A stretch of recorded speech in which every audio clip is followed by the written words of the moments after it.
Okay. Well, Holly, I want to thank you so much for helping with my project.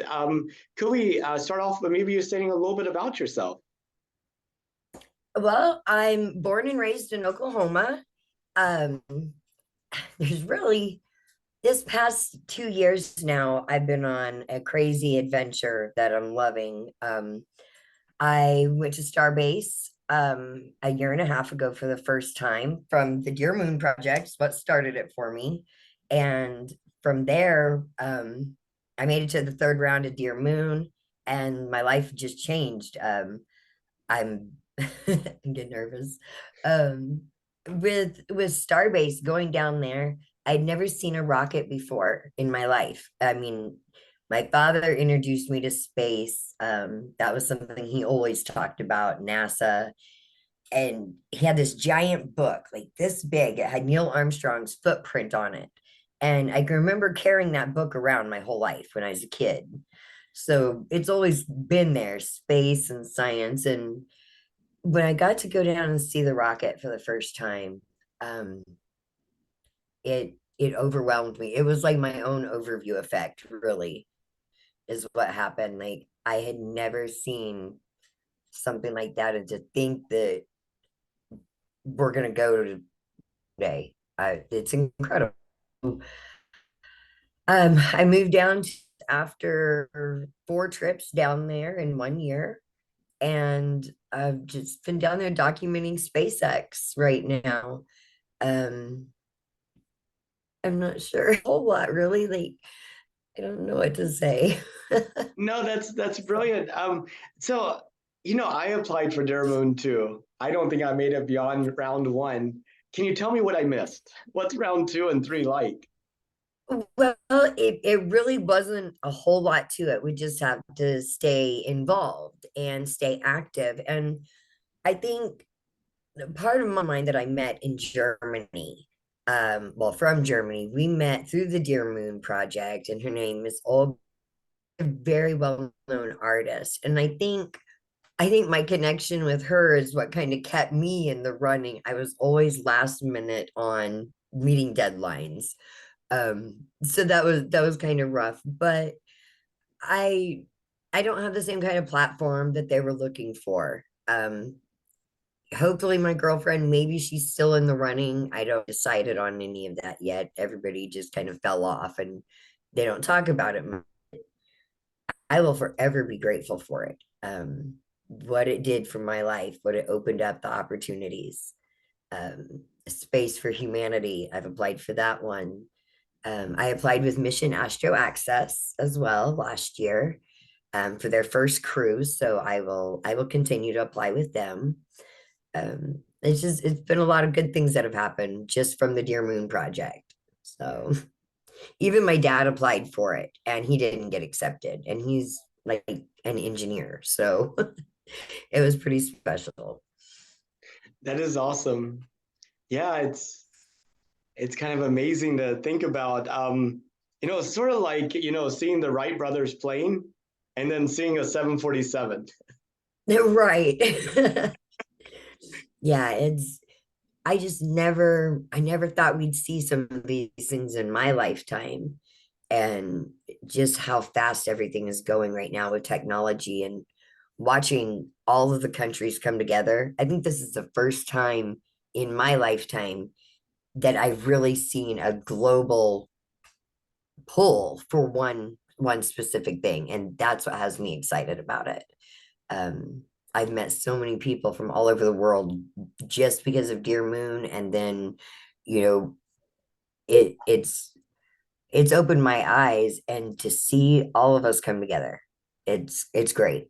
Um, I think it's pretty special. So Yeah, the personal connections I think are key. So it's so wonderful that you yeah, were able to connect.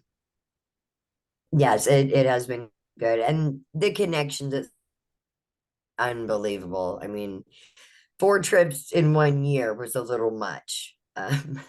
Doing it, and it's the connections down there, the community there is unbelievable. I've really enjoyed it, watching it all come together. So Now, did you is drive or once fly? drive. It's a 13-hour drive from where I live. Um, I thought Brownsville was a little bitty border town. It's not huge. It is a very big town. But I've made that drive 4 times now, and I'll keep doing it. I love it. So, I I live in had been Houston. doing, I live in Houston. oh, It's that's about right, you do. a like an 8 or 9 hour drive for me, and I've done it twice, and it's quite intense. Right. So I mean, you've done twice as you've gone twice as far, twice as many times. Yeah, right. But, and I lived on the beach for 2 weeks. Um, a few months, or like 6 months back, maybe 8 months now. I did. I lived on the beach. Olga and I, she finally came to the US and I picked her up and we went on a road trip to see rockets. And we slept in a tent on the beach, woke up next to the giants every morning. It was incredible. You That's amazing. can't write stories. You can't write stories like that. Um, it's really neat what the connection of people down there from all walks of life is really a lot of fun. Um, but to live in a tent on the beach until high tide came in, and that was the end of that. So Wow. yeah. Um, and did that happen while you were awake? I hope. Actually, it came in at night. Now, and they warn you, there are flag systems that they use down there. And so when high tide was coming in, we would kind of know. And of course, I've been there enough times now that I kind of know the routine down there and what to look for. And so um, it got up under the tent, and that was enough. We decided to exit. So my very first time down there, I had to drive through the ocean to get off of Highway 4.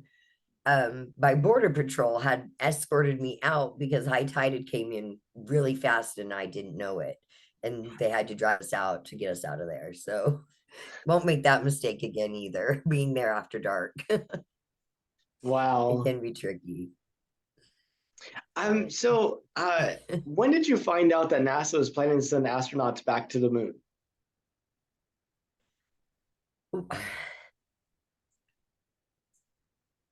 um I guess, well, when growing up, my dad always with NASA, he always thought we'd go back someday, and he was mad that we didn't. So it's a topic we always talk about at my dad's house. Like, but the Dear Moon project, when that came about, I hadn't been active in space community at all, like other than what my dad would share. So this is all just now starting to come, that I'm starting to learn more about what we're doing. Um, so it's just been like the last year and a half now that I've been exposed to it, and now I'm starting to see that it could happen for us. Um, so It is pretty interesting times, especially considering the last time we went to the moon was like 50 years ago. And right. oh,